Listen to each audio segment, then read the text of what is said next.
What's going on, guys? Jamie here. Thank you very much for joining me in today's video. I'm absolutely pumped to get this one out to you guys. I know it's going to help a ton of you out. This is 7 mind control secrets to help you sell more stuff. Now, this is something that I learned from Dan Kennedy, and it's a little excerpt from one of his high-end products. It's pretty damn cool stuff and super, super powerful.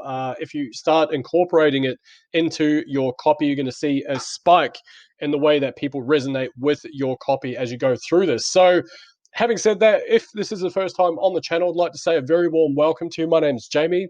I cover internet marketing, affiliate marketing, how to get started online. I specialize in the conversion process for high ticket affiliate marketing products. If you'd like to learn more about that and how you can go from $0 to $10,000 or more per month, feel free to hit the link below. There's a case study. And if you'd like to book in a call with myself to see whether you and I might be a good fit together and you be joining one of my other students, then you're welcome to do so as well. Alrighty, let's jump straight into it today. Yeah, feel free to drop any comments as we go along. So number one, shame. So if you think about the reasons why people buy stuff, shame can come up in so many different ways. It could be the ambition to escape the unwanted. Like, for example, they don't like where they are. They feel shamed about the fact that they don't have the financial success that they desire. Perhaps they don't want to be left out. They don't want to be left behind. Perhaps they don't want to be uncool, or they feel like if they don't get involved in something that somehow they're stupid. There's all these things that tie into that, and that can be part of the shame element. It also goes to other things like they don't want to be attached to the losing side of an argument. There's a certain shame that's involved in that. It could also go as far as that they just don't want to be embarrassed. They don't want to appear foolish, right? Don't want to feel incompetent. And I guess the last one, of course, is that they don't want to feel weak. And so these are all things that people are shameful of. And so that in itself is a very powerful motivating factor for them to not feel those emotions, right? So the next one, of course, ironically, is emotion. So with emotion, if you think about things like, say, if someone's failed miserably before, or they've been humiliated, or if a certain scenario feels very similar to them, that creates an emotional response. Things like confessions, that's an emotional word to use. Confessions of a 7-figure affiliate, for example. Maybe suppressed feelings might be another one as well. There's a negative perception that people might have about something. These are all emotions that are very powerful.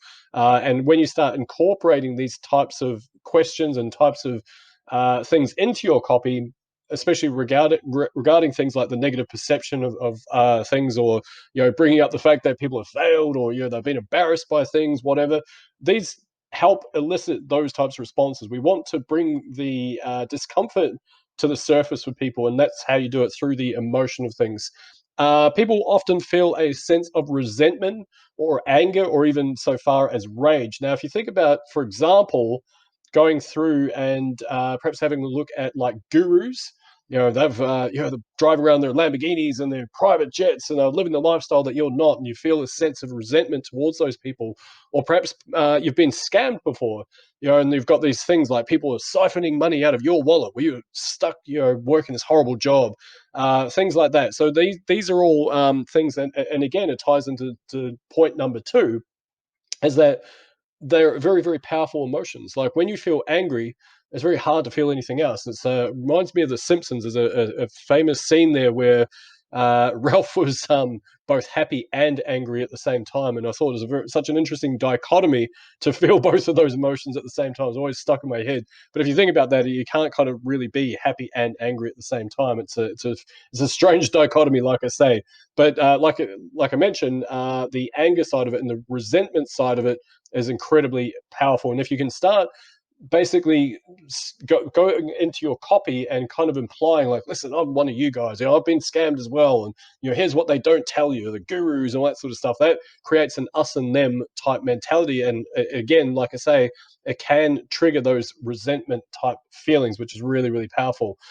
Mysticism. So you might have noticed there's I'm going to say a little brand out there, it's called ClickFunnels. You may have heard of it.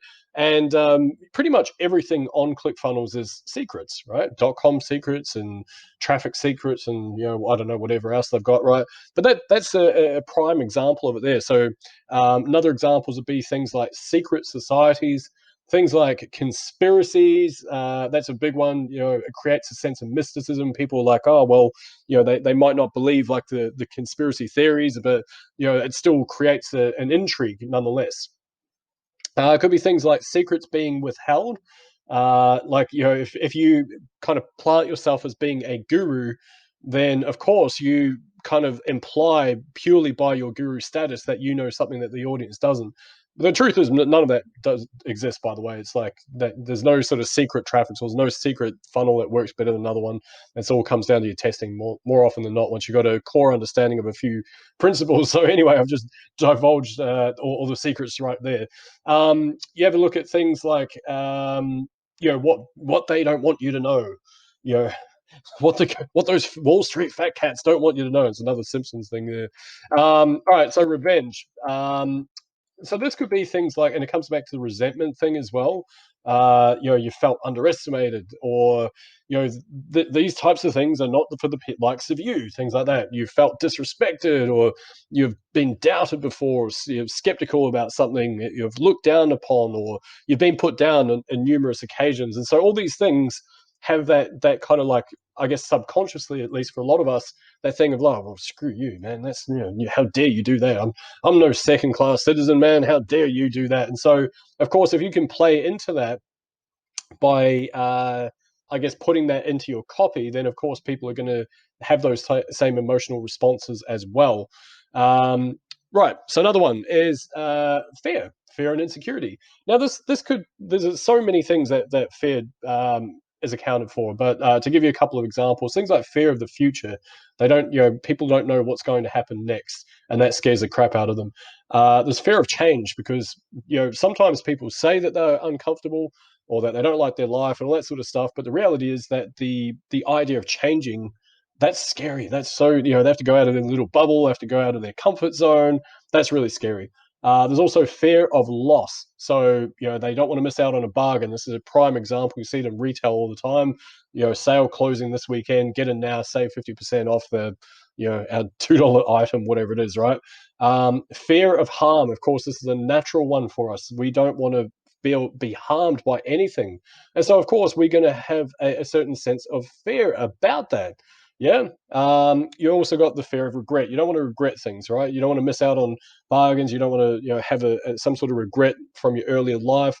And then also things like, I guess, ill health is probably another one. So these fears are the major ones to consider. Of course, there are going to be other ones that come off the back of those as well, but those are the core ones. And like I say, if you start incorporating these, it's incredibly powerful from a buying perspective. Last but not least, we've got greed. Because people are greed and sloth it kind of goes hand in hand, really. Because people love the idea of, do no work, get free money. All you need to do is download this app and free money will show up on your doorstep amazingly, or in your bank account, even better. Because I'd rather have it in my bank account than on my doorstep, I think. But anyway, dollars for nothing, money for nothing, right? It does all the work for you. It does all the heavy lifting for you. All this type of stuff. If you imagine that is what appeals to people, because they don't like.